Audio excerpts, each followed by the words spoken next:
Olá, gente! Novamente nós aqui em uma aula, né? Bom dia, boa tarde, boa noite a todos os presentes.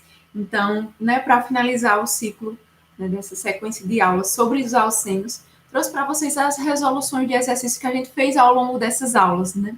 Então, se você não acompanhou todos os vídeos, reinicie a playlist, assiste desde a introdução, onde eu detalho bem o que acontece em cada reação de alcenos e né, a hidratação, reações com álcool. Então, a gente viu alguns tipos de reação ao longo dessa sequência de aulas e hoje a gente encerra esse ciclo, né, com resolução desses exercícios que eu fiz, né, mostrei para vocês ao longo de cada aula, né?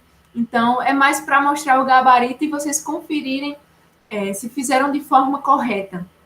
Então, pausa esse vídeo se você não viu todos, volta a rever as aulas e aqui, né, a partir de revê-las, você volta e a gente tira essas dúvidas de todo esse aparato.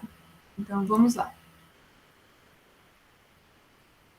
Primeiro, relembrar um pouco sobre, né, o principal ponto, que era uma das questões sobre a regra de Markov-Nikov e os mecanismos. Né? Lembrando que na adição, por exemplo, quando a gente está falando de HX, né, um alceno, a gente tem a regrinha, né, essa regra de Markov-Nikov, que o hidrogênio ele vai se ligar ao carbono da dupla, né, ao carbono dessa dupla menos substituído, mais hidrogenado, que vai ser menos substituído. E o X, o aleto, o bromo ou cloro, vai ligar o carbono da dupla mais substituído, que tem menos hidrogênio. E aí, tem esse exercício. Fornecer os produtos para cada seguinte das reações. E aí a gente tinha que ver se ia seguir a regra de Markov-Nikov ou não. Né? E aí a gente recapitula que o hidrogênio, ou o eletrófilo, ele vai ter que, né, entrar nesse carbono mais hidrogenado, levando em consideração sim ou não essa regra de Markov-Nikov. Então, vamos lá. Na letra A gente tinha essa adição, né, de alceno a HX, justamente como eu iniciei. Nesse caso, o X equivale ao bromo. E aí a gente tem essa reação, né, saindo do nosso alceno em direção ao hidrogênio, rompendo essa ligação. E aí a gente tem uma formação de um carbocátio. E aí essa inclusão, consequentemente, de o bromo, porque aqui a gente só pedia para fazer o produto, né? Mas vocês podem fazer detalhado esse mecanismo. Na letra B, a gente já tem agora um HI, né, com iodo nessa reação. E aí, também, seguindo essa regra de Markov-Nikov, a gente tem o alceno, né, atacando o hidrogênio, rompe a ligação, depois a formação do carbocário e, consequentemente, essa inclusão do iodo. E aí, né, detalhando esse mecanismo, a gente pode ver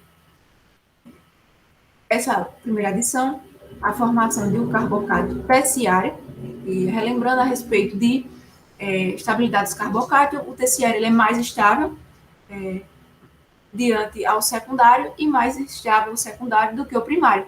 Então, isso é importante para a gente também recapitular a respeito de rearranjo ou não de carbocátio.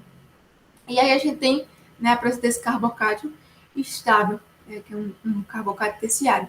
E depois o produto final. Da mesma forma, né, para propor aquele mecanismo como eu estava mostrando para vocês, a formação do carbocátio, né, a gente tem a formação aqui. Eu apenas girei a molécula para poder a gente visualizar melhor. Né?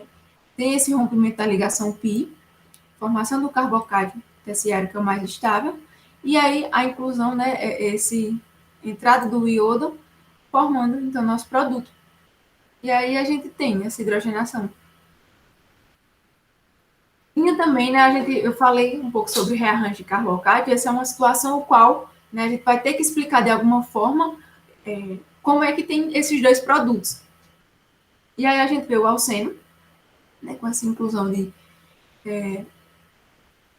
cloreto de hidrogênio, e aí formando dois produtos, sendo um deles majoritário e minoritário.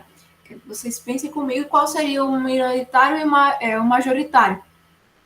Pensem, tentem fazer, se vocês não fizeram ainda, pausa o vídeo, tenta fazer. Após fazer, continua o vídeo. Então, vamos lá. Primeira parte, a gente tem a mesma forma, né?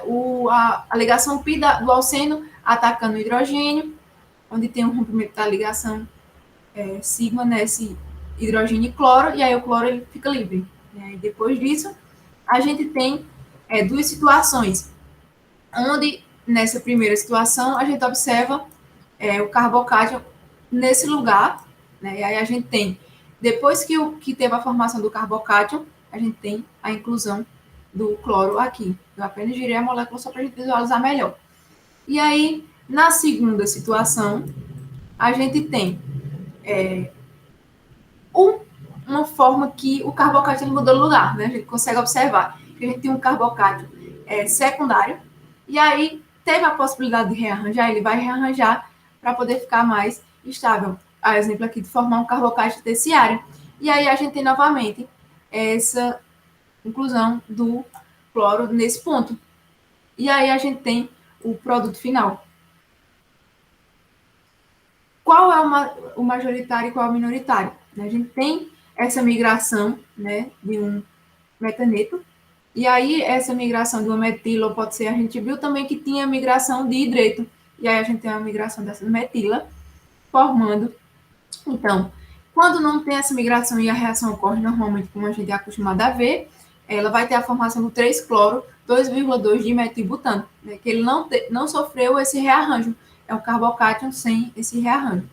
E aí a gente tem o produto, né, 2-cloro 2,3 de metilbutano, que sofreu esse rearranjo. Consequentemente, eu falei que a estabilidade do carbocátion terciário ele vai ser mais estável e o produto, consequentemente, ele vai ser majoritário. Então, se tem essa possibilidade de rearranjar e se partir de um carbocátion primário para o secundário vai ser mais estável. Se tiver a possibilidade do secundário rearranjar para o terciário, ele vai ser mais estável. E aí a gente tinha mais uma, descrever todas as etapas de um mecanismo mostrando 2,3 dimetil 2-butanol. É formado na hidratação de 3,3 dimetil 1-buteno, catalisado por ácido. Né? Então, a gente tem que relembrar um pouco ali sobre nomenclatura das funções orgânicas.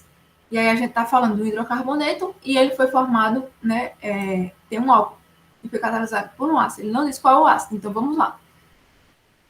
Ele tem que o produto de partida da hidratação 3,3, né, que a gente tem isso, dimetil 1-buteno, por ácido. Então, a gente tem, né, essa hidratação, né, que a gente viu aqui, a hidratação, né, catalisada por ácido. E aí, depois disso, né, a gente tem a formação do 2,3 dimetil 2-butanol, e aí tem sim a possibilidade de sofrer esse rearranjo. Por quê? Uma complicação associada à hidratação de alcenos é justamente a ocorrência de ter esse rearranjo, né? E formar outro produto. Então, a gente tem, na primeira etapa, né, essa hidratação, quando a gente tem água catalisada por ácido, então a gente pode ter que vai ter H, o O, mais, a gente vai ter um H, e aí outro H. Né? E aí a gente tem que a dupla ela vai atacar um hidrogênio desse, vai romper a ligação, vai ter a hidroxila no meio. E aí o carbocátion. Só que aí a gente viu que tinha esse rearranjo, uma migração. E aí o que, vai acontecer? Ele era, da mesma forma que eu mostrei anteriormente, secundário, migrou, agora é terciário, mais estável. Então, por isso que a gente, o produto obtido, ele o 2,3 de metil 2-butanol. E aí, tendo esse produto, como a gente já viu aqui, como majoritário. Porque depois disso, a gente viu que tem a hidroxila no meio, né? E a hidroxila ela entra nessa etapa, vai ficar protonada, um álcool protonado, normalmente outra hidroxila no meio, porque como ele está, né, em meio de água e ácido, vai ter muitos hidroxilas no meio. Então a gente tem que, da mesma forma que desprotonou nessa etapa, né, quando ela estava assim, a gente observa que quando ela vai ficar aqui protonada, vai ter uma hidroxila no meio que vai capturar esse hidrogênio que vai estar aqui. Então, a gente tem não a formação, né, desse produto, que era o esperado, se ele não rearranjasse, porque a hidroxila ia entrar aqui.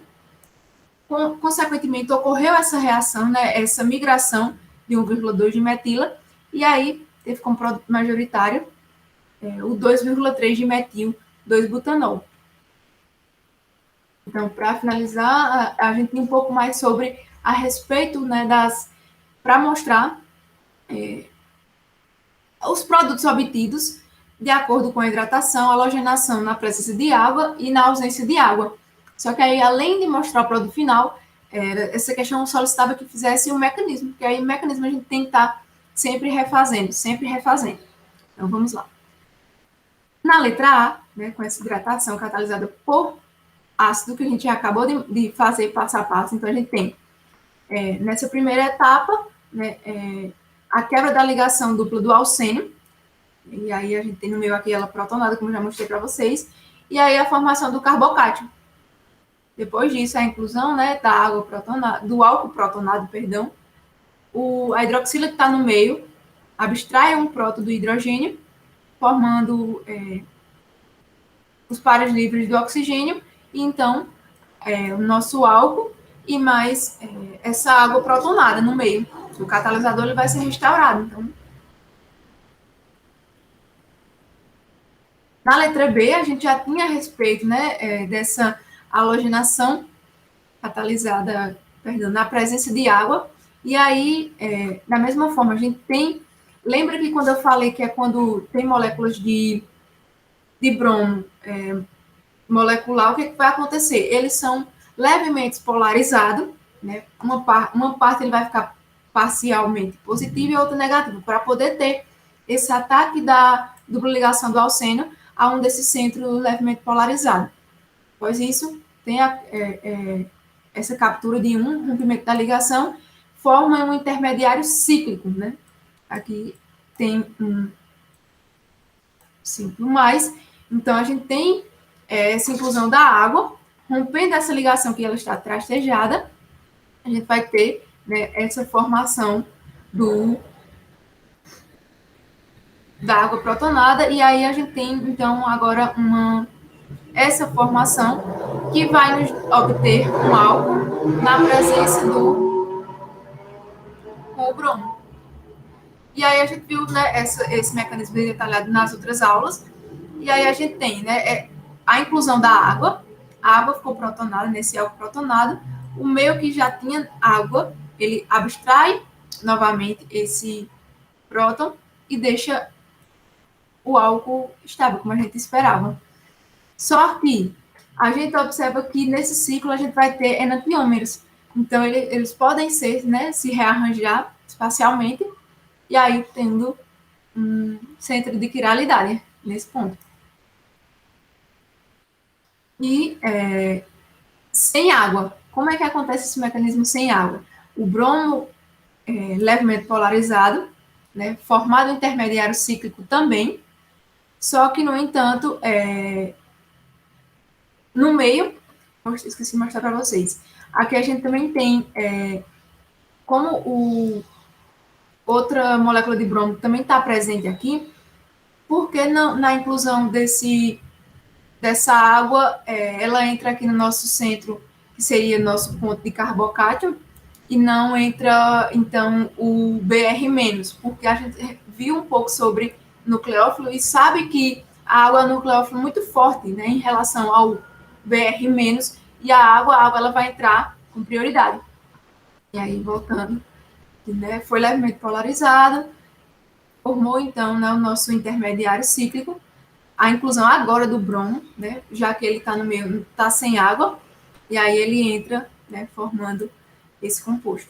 É um mecanismo bem simples. Então, a gente tem mais outra, né, agora ácido, né, na presença de água. Então, a resposta, a gente vai ver que, nesse mecanismo, a gente vai ver que, sabendo que o íon hidrônio, ele pode formar a partir de ácido sulfúrico e água, e aí ele vai doar, né, esse próton para o alcênio, formando, então, um carbocátio. E esse carbocátio, ele vai aceitar um par de elétrons dessa molécula da água para formar, então, um álcool protonado. A gente vai ver passo a passo, e aí se tornar um álcool.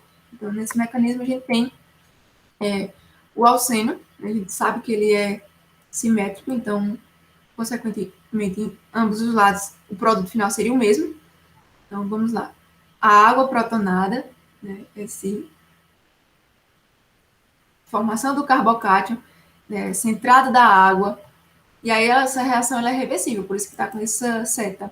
O álcool protonado, a gente tem no meio é água, então essa água ela vai capturar esse próton, né, desse álcool protonado, e aí vai restaurar esse álcool. Então, e o catalisador ele foi restaurado como de início.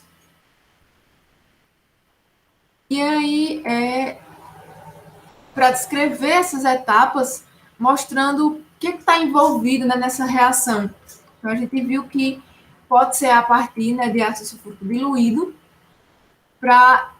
tem também uma migração de hidreto, né, porque tem a formação de gerar um carbocátion mais estável. Então, a gente tem aqui um secundário, ele migrou, né, a metila de um dos pontos para poder formar, né, e aí a gente tem essa formação, né, a entrada da água depois desse rearranjo do carbocátion, a gente tem essa inclusão, né, e ficando o álcool protonado, a molécula de água novamente ela abstrai e obtendo o produto final. Então, a gente consegue observar que os mecanismos eles acontecem de maneira semelhante, né?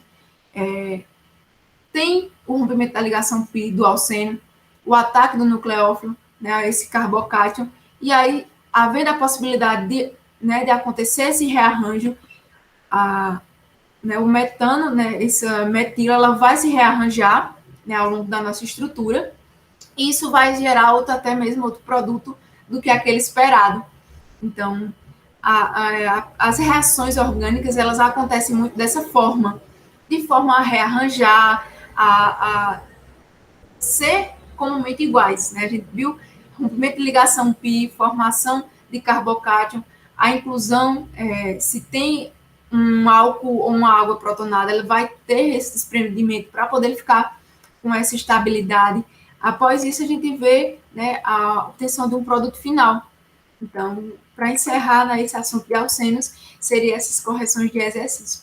Então, ficou com alguma dúvida? Revisa as aulas que já tem falando sobre isso, né, compartilha com os amantes da química orgânica e da química, e aguardo vocês no próximo vídeo. Então, bom dia, boa tarde a todos, até breve.